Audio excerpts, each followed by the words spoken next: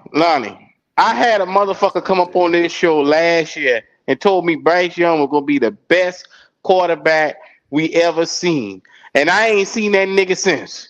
You know why? Do you know why? Cause he had egg on his face. The APB off there, boy. That nigga had egg, goddamn cow shit and everything else on his face. I know who you're talking about. Hey, he a content creator and he started making videos. Man, look. God damn, I'm still looking for this motherfucker. I He never dropped was his a whole Bryce show. fan, man. I never was a Bryce fan. I wanted CJ Stroud. I Okay. can be honest with you. But that's not who we got. So we gotta deal with who we got, man. And you gonna bet your nuts on this boy. I believe Bryce, man. I believe Bryce gonna improve his second year. He done improved every year he didn't win somewhere, bro. He done improved from year to year. What are you talking about? I knew you ain't about to mention Alabama. No, I ain't saying just at Alabama. I'm just saying in his career, in his collegiate, his football career, he's improved. He's gotten better. Now, I'm not saying his numbers gonna improve drastically like that, but he's gonna get better. So give me a stat line for Bryce Young this year, then, since you love him so damn much. Give me a stat line. Boy. And so, Ronnie, what you saying? You are a Bryce guy. That's what he said. Lonnie, Sonny. Ronnie. Yeah, Ron, we need to start, bro. Said Ronnie, man. Ronnie with an R, This man. nigga about to have every other name except for Ronnie. I'm trying to tell you. Oh, you doing it on purpose. I see what you doing. I see what you doing. I want all them Bryce guys to come to the show. I need to get that money. I need to get paid. You're not about to see this nigga no more in life, dog. I'm trying to tell you. I need all them Bryce guys. I done tell you, a nigga gave up his whole podcast for Bryce. I'm taking all bets. Well, 704 DraftKings already get free money with them damn bets, man. I ain't put that shit in. I ain't put that shit in. No, I'm gonna be DraftKings. I'm gonna be DraftKings. I'm DraftKings out this motherfucker. I ain't put that shit in. What you mean? Bring your bets to me. Bring your bets to me. It ain't no secrets this side of the Mississippi. I'm still looking for John from North Carolina. This motherfucker came on here and told me that Bryce is gonna be the best quarterback we ever seen. So I ain't seen this nigga since. It's been a year. Wiley said the same shit. Wiley used to be on the show every fucking week. Look at Wiley. Why did that disappear? Once every 4 months. Wiley over everybody and their mama right now. What happened to Wiley? He owed D'Angelo. He owed Leo. Stupid ass bet like Ronnie. He owed me.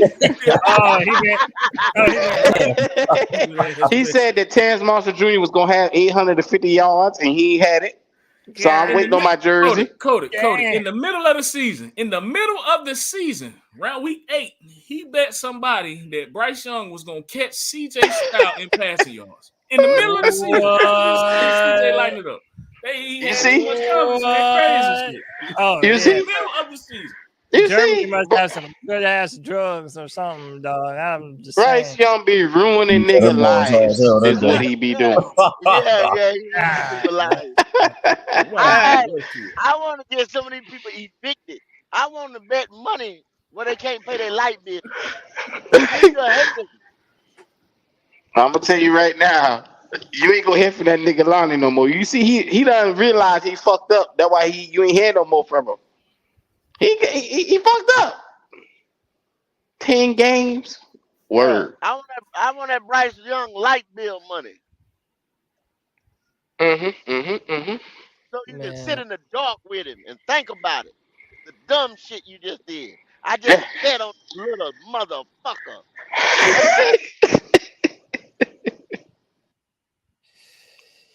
Well, I'm gonna tell y'all like this. We're gonna go ahead and start getting last words. We're gonna start out with don't be like TV, man. Talk to me. Man, let me tell you one thing, boy. If Bryce doesn't do good this season, We definitely gonna be looking for another quarterback here soon. Xavier Legette style. I hear you driving. Yes, sir. I agree. Yes, sir. All right. Well, Ronnie, if you're still there, Ronnie, talk to me. Yeah, ran off on the bed already.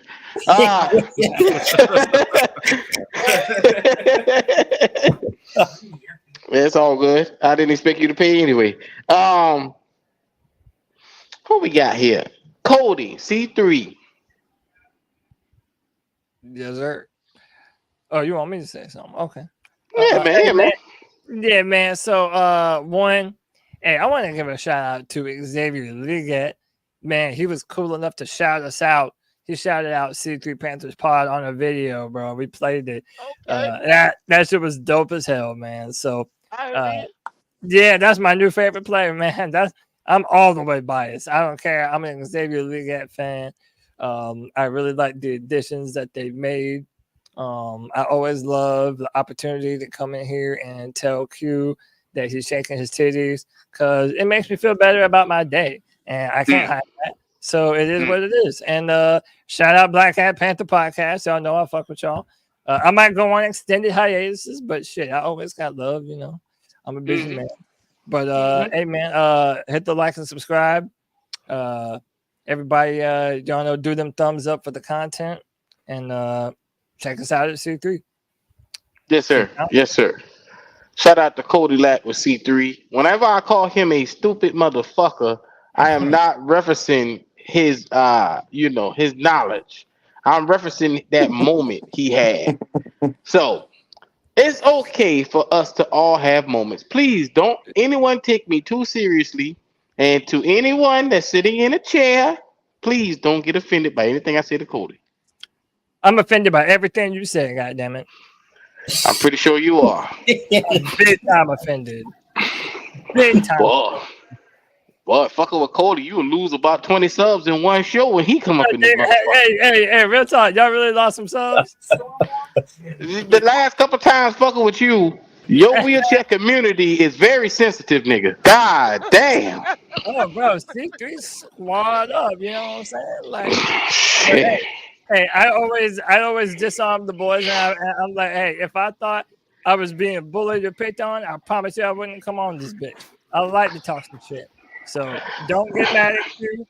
He'll tell me to fucking get up and walk, and I'll tell him to hit a goddamn I retract that statement. I would not tell him to get up and walk. Please, y'all. He please, I've heard him say it. Please, y'all, don't unsubscribe for the channel. He just bullshit.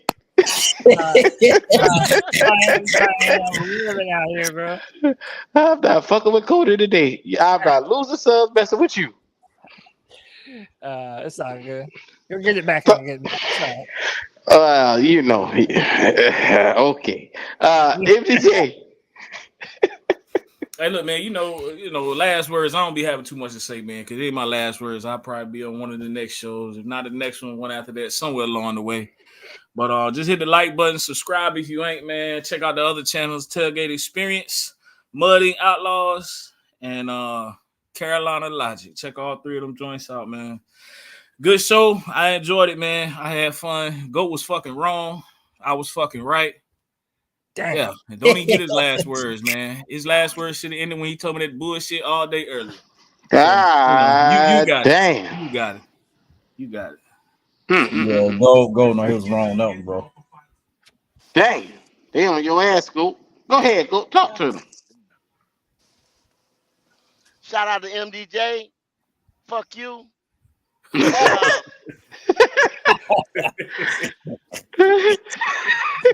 Cat Panther After Dark tomorrow 6:30. Y'all know what time it is, man. Yes, sir. We appreciate each and every one of you guys. So make sure y'all come on in, like, comment, subscribe. And once again, to the wheelchair community, I love you too. Don't run away.